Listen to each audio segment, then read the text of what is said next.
Well, probably from the point of research is the world that I inhabit with my characters. It takes a lot of digging. It took me a lot of digging. I would probably say I went into 8 months of research before I ever put a word down to paper.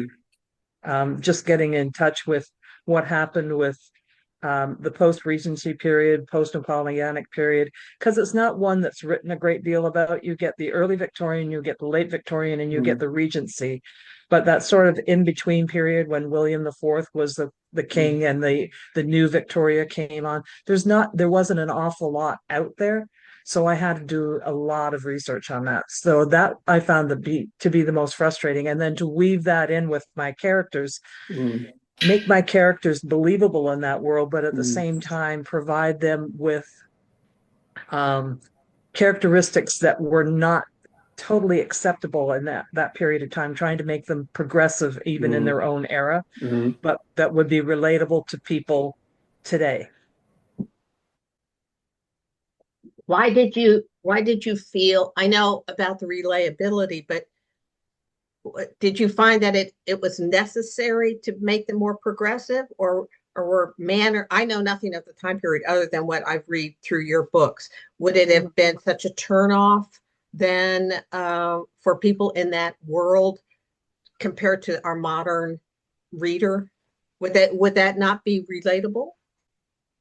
Um, it would only be relatable to certain people. If you ever read anything by Mary Wollstonecraft, who was sort of the first person to come out with women's rights in a fashion, she sort of has been always been a hero of mine. And that's sort of where I wanted to take my books and expand on that type of vision that women had more rights. They could speak their mind. They could do things just as well as a man could do it if they had to do it differently. Mm-hmm. And the Victorian people, if you're talking Victorian era, um, well, even if you're just talking the aristocracy, women really didn't have rights. They were possessions. Any power that they had was given to them by their husband, whether that be running the household, whether that be caring for the children, and even then, his rule was law. I think it's a She could fine use. line between representing something with accuracy Mm-hmm. and then finding it relatable to the modern reader. I think we Mm-hmm. all have to kind of push that line, because I if agree. you made your Yeah. characters too progressive, Wendy, they would not have been believable. I mean, the reader Mm-hmm. would have No, said, "Oh yeah, fine, women didn't do that." they would have So been really boring, more so Yeah, than they it's a already are. challenge. Yeah, yeah. they're not bored. But I mean, it's really, I get frustrated reading about things where it's not even possible in the imagination that a character would be able to get away with something during that time period. Um, Even though we find it relatable. So I think it's a fine line, and I think you do a really, really good job Mm-hmm. with that. Thank you. Mm-hmm. Yeah, I guess that is difficult. You want to tell a true story, but you have to somehow connect it to the modern world that somehow people can relate to the character and not be completely historical or too off. Um, but I think for my book, for my mysteries, and I'm also now just finishing a new novel, which I booked an editor to force myself to finish um, the first draft, and I will send it then to my agent. Um, you want to create a world. I mean, my Sally Witherspoon is in a semi-fictional version of a town in the Ozarks, which I visited.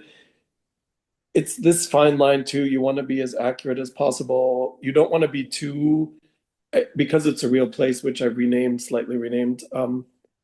I find the most difficult thing, especially with this novel I'm writing now, which is a combination of sci-fi, LGBTQ drama, is every time you write a fact, you have to, and I know Lillian, you're the master of this with your world.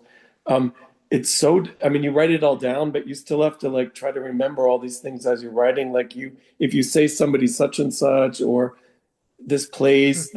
then that I find the most difficult thing to really, you get into your world, but you have to remember all the facts of it, even though you actually don't live there. What if you did a flashback? where half your book is set in the past in the same village, and she's dealing with not necessarily an issue. Maybe there's been a murder that she's now having to be involved with. And you could sort of be set in the same village, but in the 1920s or after the war, 1918, maybe there was someone murdered, and 40 years later, it evolves. So you would have the same village, but it was different enough for you. Yeah, and a friend of mine is obsessed with unsolved mysteries, and he actually suggested exactly that somehow a body turns up or something, and it relates back to an historical crime, which I would say thank you, I love that idea, because I'm trying to get, like, every book shouldn't be like she solves a crime in the village. It needs to be slightly different. So yeah.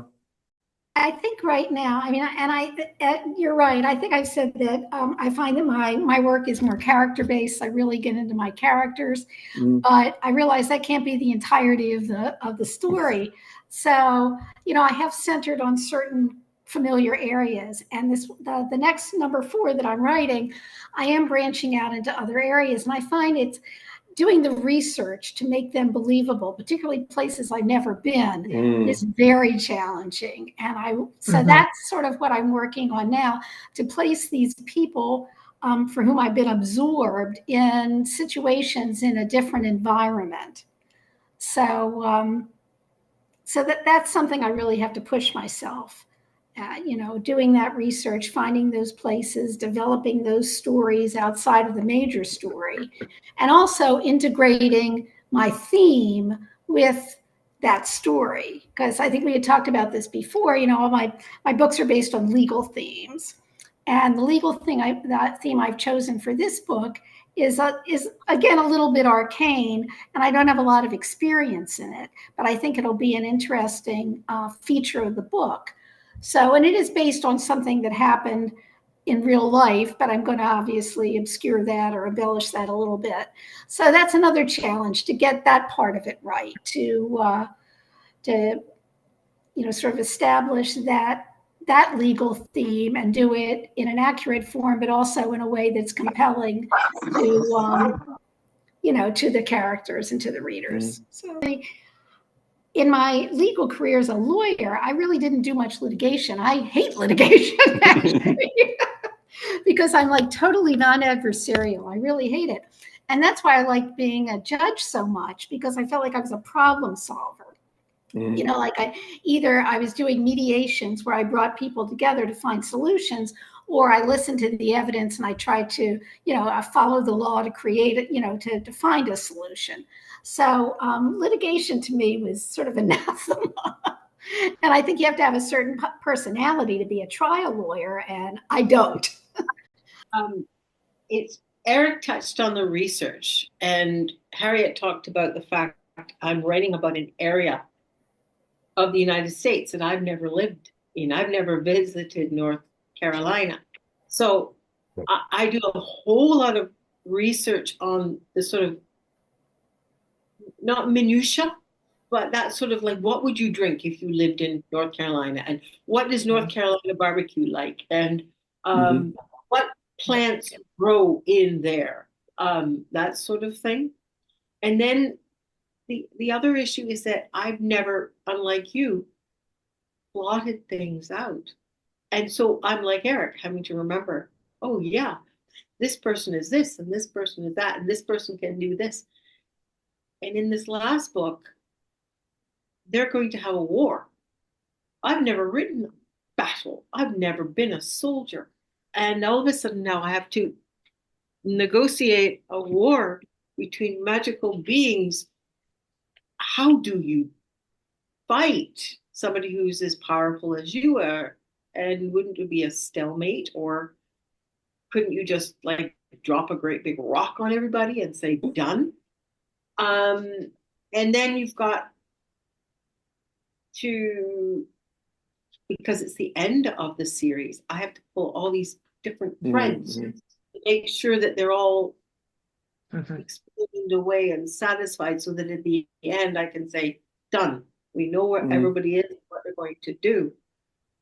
So it's taken a long time. I know actually written the end. I know how it ends and I know how it starts, and I've got pieces in the middle, but I don't know quite how they all connect. Mm. So it's like half the battle, and then ooh, I write a little note that says finish, or then I got this piece where it ends. And it's like start this part. Um, it's a mess, and so I've been avoiding my computer. The thing that concerns me most is writing about people who are not like me, you know. Mm. I've said this a lot, many times, so I won't go on for too long, but the I've got a pretty, I hope and feel that I have a pretty good grip on my gay characters now. They're like part of me. And many of them are based on friends, like real friends, and that has helped enormously. And I have a really close friend here who read Adam's Witness and kind of gave me the two thumbs up. And I'm feeling fairly confident with, male gay characters. Um, I'm struggling mightily still with my American Black character in the book I'm writing now, but I think I'm getting there. Like I'm starting to feel quite a bit of confidence in him now. But more than anything, that is what holds me back, I would say, because I Mm. will be damned if I'm going to appropriate somebody's voice and not depict them as a real and well-rounded human being. Unless they're I try to do this with the villains too, but not nearly so much. So I think that that's my I don't know what I would call that. My biggest concern more than a hurdle.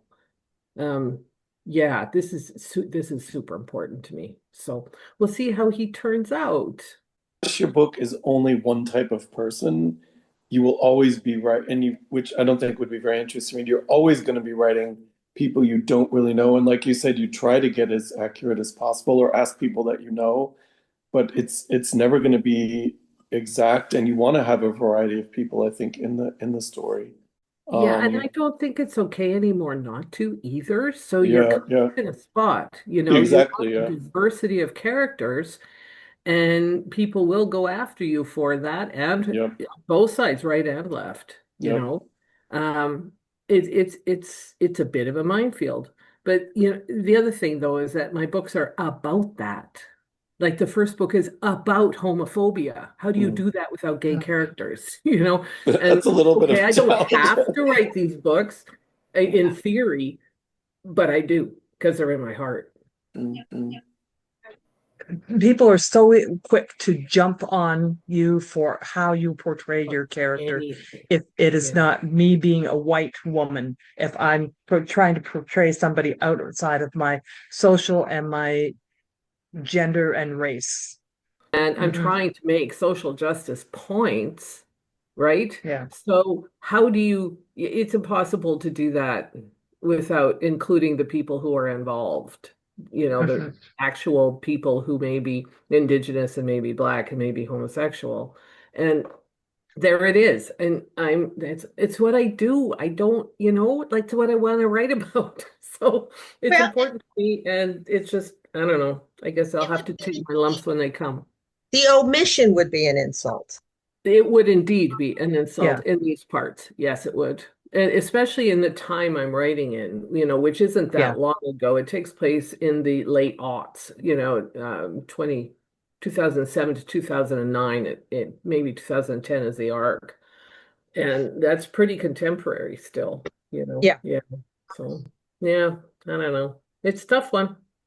Yeah. Hmm. It, I it get to avoid this and yet not avoid it when I'm writing fantasy. So in my village, I can have magical people, fae, and of different colors. So Amelia, Aunt Amelia is African American, Yeah. and I can have two gay characters. But you can't ignore the discrimination that is so much a part of human nature. So even within their village, they do have discrimination. They all hate well, they don't all hate humans, but there's a definite anti-human feeling that runs through a lot of the village. And there's animosity between the different clans. You know, the trolls don't like the humans. Everybody. You know, oh yeah, that's true. And so the mixed marriages are between the peoples of two different clans, and so that causes the discrimination and the prejudices, because unfortunately that's what humans do. If we tend to want to divide ourselves into little groups, on us versus them, and it's sad and it's scary, and I don't think it's getting any better.